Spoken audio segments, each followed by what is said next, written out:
ദൈവത്തിന്റെ അതിപരിശുദ്ധമായ നാമം വാഴ്ത്തപ്പെടുമാറായിരിക്കട്ടെ.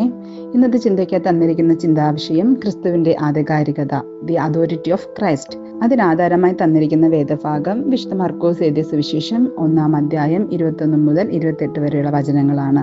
അതിൽ നാം കാണുന്നത് അധികാരത്തെ പറ്റിയാണ്. 22-ാമത്തെ വചനത്തിൽ അവൻ ശാസ്ത്രിമാരെ പോലെയല്ല, അധികാരമുള്ളവനായിട്ടത്രേ അവരെ ഉപദേശിച്ചതെന്ന് നാം കാണുന്നു.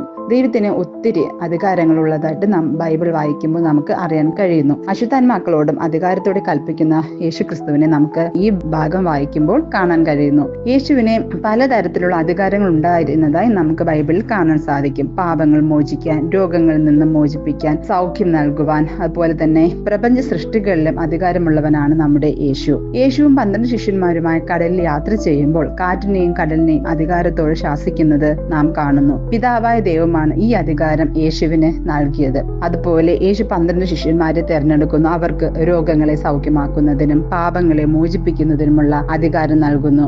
അശുദ്ധാത്മാക്കളെ പുറത്താക്കാനുള്ള അധികാരവും നൽകുന്നു.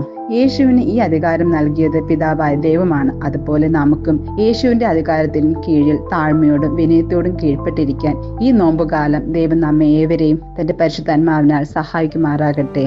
ആമേൻ.